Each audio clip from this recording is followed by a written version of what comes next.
Z nami je župan občine Velike Lašče. Kako je županu takšne občine, kot je občina Velike Lašče, iz katere vemo, da izvirajo številni slovenski literati, kulturniki, med drugim tudi Trubar in Levstik kot Stritar, kako je takemu županu vzdrževati kulturo v njegovi občini? Ja, lahko rečem, da z veseljem upravljam poklic župana v občini, ki je poznana po tako številnih kulturnikih, pisateljih, pesnikih, ki izvirajo iz naše občine. Seveda je to ena velika obveza za občino, za vso našo lokalno skupnost, da ohranimo spomin na te naše velike može.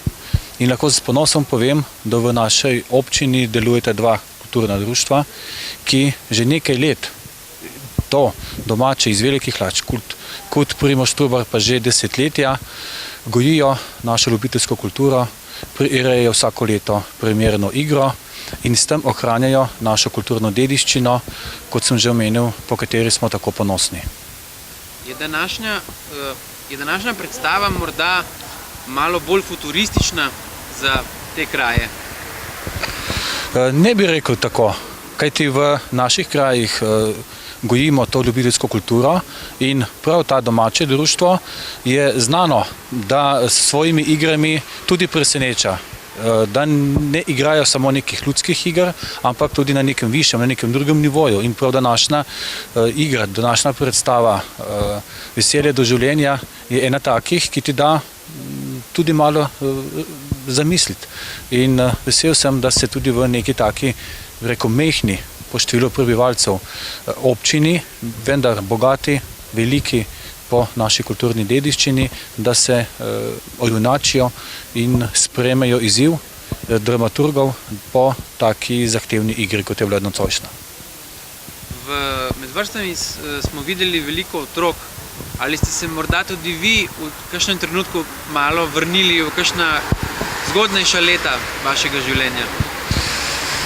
Ja, seveda, ko vidiš, da se naših predstav udeležujejo tudi otroci, kajti na njih je tudi naše bogatstvo, na njih gojimo tudi tradicijo naše dediščine, se človek z veseljem vrača v našo zgodovino, v tista mladostna leta, ki smo jih preživeli tukaj v Velikih Laščah in v okolici. In prav je tako, da tudi otroci prihajajo na te igre. Lahko povem, da tukaj znotraj Kuda Primož Trubar deluje tudi otroško gledališče Gledeja, ki tudi vsako leto pripravi eno ali dve igre. Tako da imamo nek koncept v občini, da financiramo, da pomagamo tudi že z tistimi osnovnimi koraki z našo mladino, ki jim poskušamo vdahniti ta čar družabnega, kulturnega življenja v naši občini. Še zadnje vprašanje. Kako pa kaj stojijo vaše panjske končnice oziroma kako je v vašem čebelnjaku?